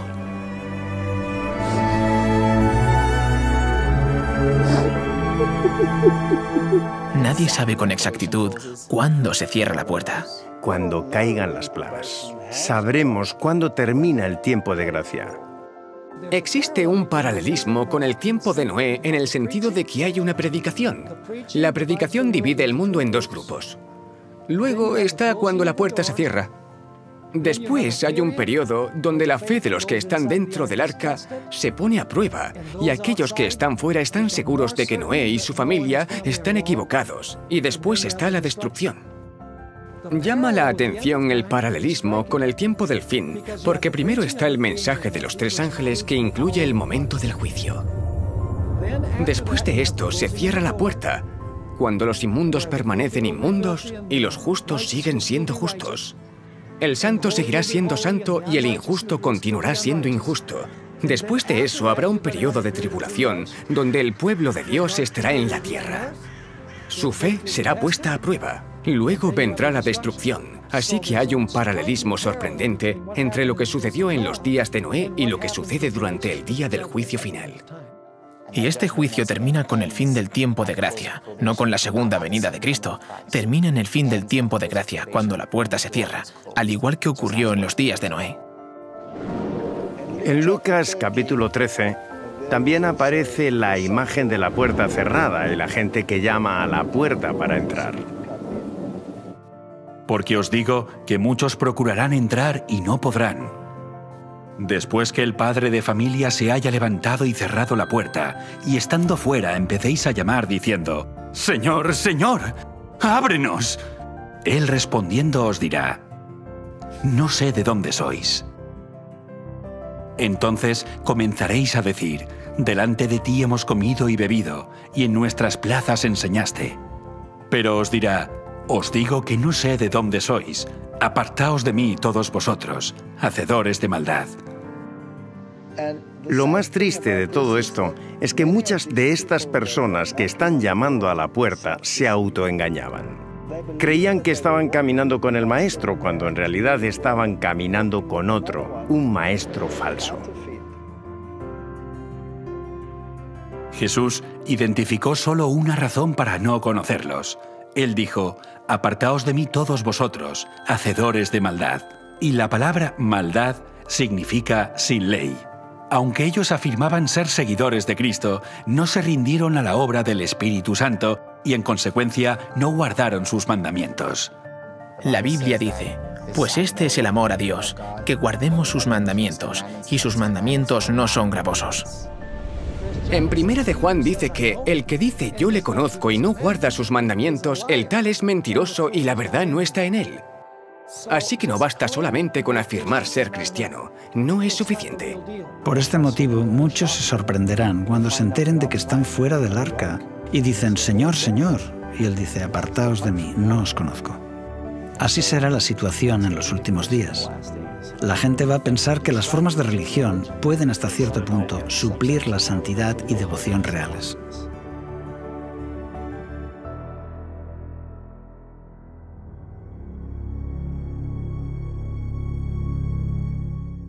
Cuando Dios cerró la puerta del arca, la gente ya había tomado su decisión. Algunos decidieron entrar y otros decidieron estar fuera. La sentencia dada a cada uno fue decidida libremente por ellos mismos. La puerta se cerró solo después de que todo el mundo hubiera tomado su decisión. La ejecución del juicio vino después, cuando comenzó a llover. Llovió durante 40 días. Y la Biblia dice que se rompieron todas las fuentes, en plural, del gran abismo. Eso suena a un gran evento catastrófico, y cuando comenzó fue como un estallido que originó primero una grieta en la corteza terrestre, y esta agua, bajo una gran presión con todos estos billones de toneladas de rocas por encima, se rompió y salieron disparados hacia la atmósfera a kilómetros de altura. Esto causó una lluvia como no nos podemos imaginar. Conforme esta agua se disparaba a través de esta grieta a gran presión y a gran velocidad, se producía una erosión masiva. Por ejemplo, el sitio donde hoy se encuentra la dorsal mesoatlántica. Esta dorsal que rodea la Tierra pudo ser la primera grieta por donde la Tierra se rompió. Creo que si ahora pudiéramos ver lo que le sucedió a la Tierra durante el diluvio, nos daría miedo. ¿Cómo se debieron sentir los que no estaban en el arca mientras se enfrentaban al juicio de Dios? El juicio que aparece en Apocalipsis 14, versículos 6 y 7, intenta llamar la atención de las personas hacia el Creador, quien había hecho los cielos, la tierra, el mar. Pero aquí, en Apocalipsis 14, encontramos en el mensaje un nuevo matiz. Dice: y las fuentes de las aguas. Esto nos recuerda al diluvio. El año 600 de la vida de Noé, en el mes segundo, a los 16 días del mes, aquel día fueron rotas todas las fuentes del gran abismo, y las cataratas de los cielos fueron abiertas. Aquí es cuando aparece la idea de las fuentes de las aguas. Se abren grandes abismos, y Dios ejecuta el juicio en el mundo por medio del agua. El mensaje del primer ángel nos dice que alabemos a quien hizo las fuentes de las aguas, las mismas aguas que inundaron la tierra. Así que después de que el mensaje del primer ángel anuncie la hora de su juicio, nos recuerda que Dios, una vez más, juzgará el mundo como lo hizo en los días de Noé. La forma de ejecutarlo fue mediante un diluvio universal, pero ahora, en el tiempo del fin, es mediante las últimas 7 plagas. En los días de Noé, el mundo fue destruido mediante un diluvio. Pero en el tiempo del fin, esto se producirá mediante lo que la Biblia llama las 7 plagas postreras. El mensaje del segundo ángel dirige esta advertencia al pueblo de Dios que aún está dentro de las iglesias caídas, diciendo: salid de ella, pueblo mío, para que no seáis partícipes de sus pecados, ni recibáis parte de sus plagas. Dios tiene un pueblo, puede estar disperso en diferentes iglesias, pero saldrán de ellas. Aquellos que queden en Babilonia recibirán las plagas, esto se dice claramente. El mensaje del tercer ángel también nos advierte sobre estas plagas, diciendo que si alguno adora a la bestia y a su imagen, y recibe su marca en su frente o en su mano, él mismo debe beber del vino de la ira de Dios, que ha sido vaciado puro en el cáliz de su ira. En el siguiente capítulo, la Biblia define la ira de Dios como las últimas 7 plagas.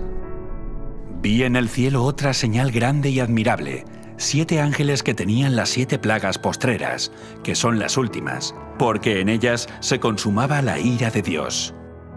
Las plagas realmente son la intensa ira de Dios sin mezcla de misericordia. Y no soy yo el que lo dice. Lo dice la Biblia. Será el peor periodo de la historia del mundo. Dios está sufriendo durante mucho tiempo, pero hay un límite que el hombre no puede cruzar. Y cuando ese límite se alcance, las plagas caerán. No necesitamos preguntar cuál es ese límite, porque David en el libro de Salmos nos dijo: Tiempo es de actuar, oh Jehová, porque han invalidado tu ley. Durante la crisis de la marca de la bestia, la humanidad aprobará una ley que fuerce a las personas a quebrantar la ley de Dios y la anule. Será en ese momento cuando Dios intervendrá, al igual que lo hizo en Egipto. El faraón hizo una ley. Le dijo a Moisés: vosotros les hacéis cesar. En hebreo es Sabbat. Tú, Moisés, haces que la gente guarde el sábado. Aumenta el trabajo que deben hacer y crea una ley antisábado. Así que el faraón hizo una ley y como consecuencia vinieron las plagas. El nuevo faraón hará una ley similar y como resultado vendrán las plagas.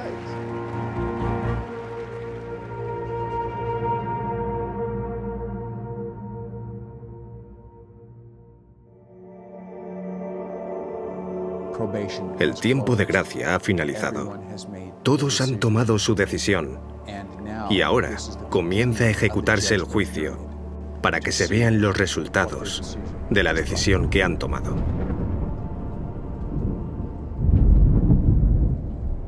Oí una gran voz que decía desde el templo a los 7 ángeles: Id y derramad sobre la tierra las 7 copas de la ira de Dios. Las últimas 7 plagas son descritas en Apocalipsis capítulo 16, y algunas de esas plagas son, por ejemplo, algunas personas desarrollarán heridas en todo su cuerpo. Fue el primero, y derramó su copa sobre la tierra, y vino una úlcera maligna y pestilente sobre los hombres que tenían la marca de la bestia y que adoraban su imagen. El océano se convertirá en sangre, y todos los animales que están en los mares morirán. El segundo ángel derramó su copa sobre el mar, y éste se convirtió en sangre como de muerto, y murió todo ser vivo que había en el mar.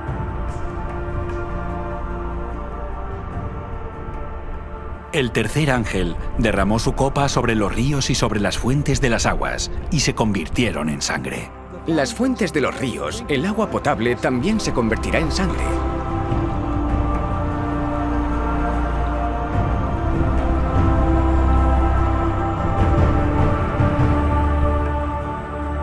El sol quemará toda la vegetación con calor, un calor terrible. El cuarto ángel derramó su copa sobre el sol, al cual fue dado quemar a los hombres con fuego. Y los hombres se quemaron con el gran calor, y blasfemaron el nombre de Dios, que tiene poder sobre estas plagas, y no se arrepintieron para darle gloria. El quinto ángel derramó su copa sobre el trono de la bestia, y su reino se cubrió de tinieblas, y mordían de dolor sus lenguas, y blasfemaron contra el Dios del cielo por sus dolores y por sus úlceras, y no se arrepintieron de sus obras. El sexto ángel derramó su copa sobre el gran río Éufrates, y el agua de éste se secó, para que estuviese preparado el camino a los reyes del oriente. Y claro, durante la sexta plaga, que el río Éufrates se seque significa que las multitudes van a retirar su apoyo a los líderes religiosos, y en este momento se volverán en contra de los líderes religiosos. Pero debo subrayar que esto tiene lugar después de que el periodo de prueba haya terminado. la gente verá que ha sido engañada. Estamos perdidos, gritan, y tú eres el culpable de nuestra ruina. Y se volverán contra los falsos pastores. Por todos lados hay conflicto y la sangre se derrama. La gente aún está viva en el momento que la puerta se cierra, y mientras que el mundo se termina, las plagas están cayendo, y esto sucede antes de que Cristo venga en las nubes de gloria. Incluso después de que caiga la sexta plaga, sabemos que Jesús aún no ha regresado a la tierra, porque entre la sexta y la séptima plaga, Él dice: «He aquí, yo vengo como ladrón». El séptimo ángel derramó su copa por el aire, y salió una gran voz del templo del cielo, del trono, diciendo: «Hecho está». Entonces hubo relámpagos, voces, truenos y un gran temblor de tierra, un terremoto tan grande cual no lo hubo jamás desde que los hombres han estado sobre la tierra. Y cayó del cielo sobre los hombres un enorme granizo, como del peso de un talento, y los hombres blasfemaron contra Dios por la plaga del granizo, porque su plaga fue sobremanera grande.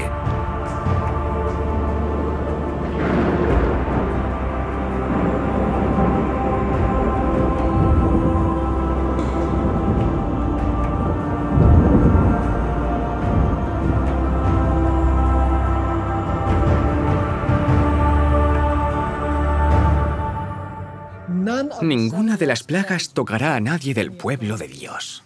Algunos piensan que Dios va a arrebatar a la Iglesia antes de que Jesús regrese. La Biblia no nos enseña que Dios nos salva de la tribulación, sino a través de la tribulación. El pueblo de Dios estará protegido de las plagas. Es algo parecido a lo que pasó a Israel y a Egipto. Cuando las plagas cayeron en el antiguo Egipto, Él no los sacó de Egipto antes de que cayeran las plagas. Él los salvó utilizando las plagas. Si esta es nuestra referencia, podemos considerar que en el tiempo del fin será igual. El pueblo de Dios estará aquí cuando caigan las plagas. Todos ellos tienen el sello del Dios vivo en sus frentes, así que cuando las plagas caigan serán capaces de mantenerse firmes. Estarán a salvo de las plagas. Dios los salvará de las plagas, al igual que la familia de Noé fue sellada cuando estaban en el arca y se pudieron salvar del diluvio. Así que aquí vemos que la historia se repite, tanto en Génesis como en Apocalipsis. Será el peor periodo en la historia del mundo. Será un tiempo donde solo podremos subsistir gracias a la protección de Dios. El pueblo de Dios atravesará este periodo y en esos momentos el Salmo 91 será un consuelo. Caerán a tu lado 1000 y 10.000 a tu diestra, mas a ti no te llegará. Ciertamente con tus ojos mirarás y verás la recompensa de los impíos, porque has puesto a Jehová, que es mi esperanza, al Altísimo por tu habitación. No te sobrevendrá mal, ni plaga tocará tu morada. Pues a sus ángeles mandará cerca de ti, que te guarden en todos tus caminos. En las manos te llevarán, para que tu pie no tropiece en piedra. Han llegado a desarrollar un carácter perfecto gracias a una relación íntima con Cristo, y Cristo, como resultado, pondrá su sello en ellos para sostenerlos en el tiempo de dificultad y revelar a los ángeles quién debe ser protegido durante este tiempo de dificultad.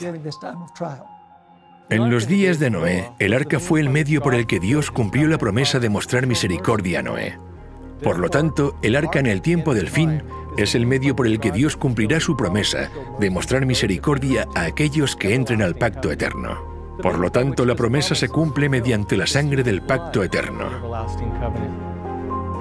Dios ahora ordena a sus santos ángeles preservar y proteger de las últimas 7 plagas a aquellos que están dentro del pacto mediante la sangre de Jesús.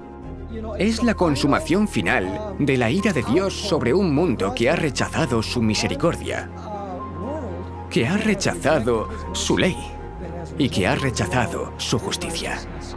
Y al rechazar la misericordia de Dios, no hay nada más que Dios pueda hacer cuando la persona dice: no necesito el perdón.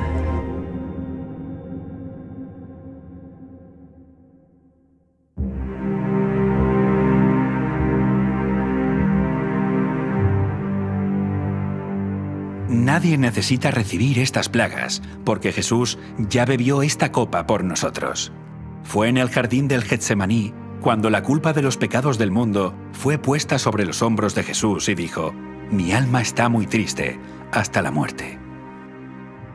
Yendo un poco adelante, se postró sobre su rostro orando y diciendo: Padre mío, si es posible, pase de mí esta copa, pero no sea como yo quiero, sino como tú. La copa de esta ira y la separación del Padre a nuestro favor rompió el corazón del Hijo de Dios, y al recibir la ira de Dios por nosotros, la Biblia dice: por él seremos salvos de la ira, porque no nos ha puesto Dios para ira, sino para alcanzar salvación por medio de nuestro Señor Jesucristo, quien murió por nosotros. Aunque el mundo tal vez se burlaba y los ridiculizaba, dejaron de burlarse cuando la lluvia comenzó a caer, y cuando estas plagas finales caigan, la gente se va a dar cuenta de que habían escuchado la verdad. Ahora es el momento de escuchar y prepararse.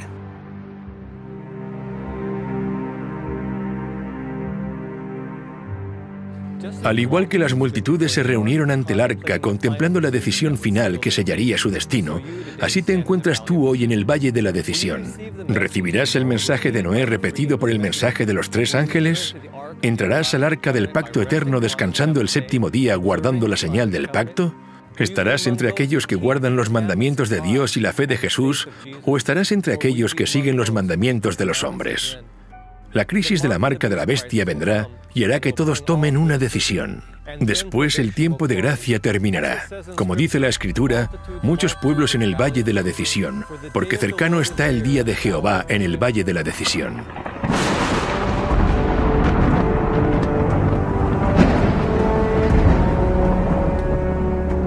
Después de las últimas 7 plagas, lo siguiente que ocurre es la bendita esperanza y la aparición gloriosa de Dios y nuestro Salvador Jesucristo. Durante siglos, los cristianos han hablado, soñado y deseado ese día, cuando puedan mirar al rostro a aquel que murió para redimirlos. Y ahora ese tiempo ha llegado. ¿Pero estarás listo para encontrarte con Él? Segunda venida. Cuando volvamos a ver de nuevo a Cristo, cuando Cristo venga por segunda vez, la Biblia dice que esta tierra quedará en un estado inhabitable a causa del fuego y la presencia de Dios. Porque nuestro Dios es fuego consumidor. Cuando Él regrese a la tierra, Pablo escribe: cuando se manifieste el Señor Jesús desde el cielo con los ángeles de su poder en llama de fuego. Él regresará como fuego consumidor, porque Jesús no solo vendrá como el ser humano que fue cuando caminó sobre esta tierra. Él vendrá como el Rey de Reyes y Señor de Señores. Su gloria ya no estará velada.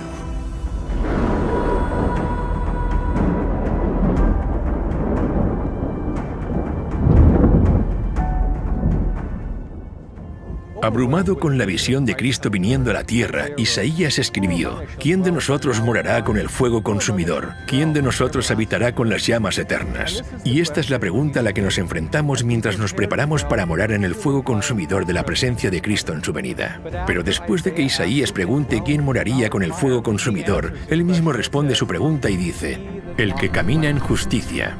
Solo el justo puede morar de forma segura en la presencia de Dios. Esto significa que el mensaje que dio Noé para que la gente se preparase para el juicio al mundo mediante el agua es el mismo mensaje que preparará a las personas para el juicio al mundo mediante el fuego, porque Noé fue un predicador de justicia.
Como evolucionista, nunca pude entender por qué debo guardar un día de reposo si no hubo una creación de 6 días.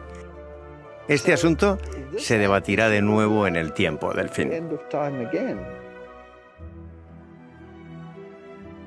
Recuerdo a una señora en particular que vino a mis reuniones cuando hablaba sobre el cuerno pequeño de Daniel 7 y 8 y la bestia de Apocalipsis 13, una profecía que identifica al papado católico.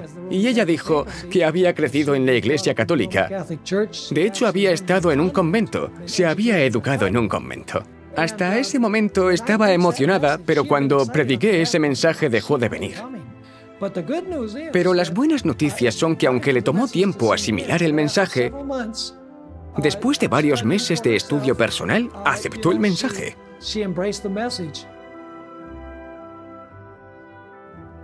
Cuando escuché por primera vez hablar del santuario, me pareció aburrido, porque no tenía ni idea de lo que se trataba.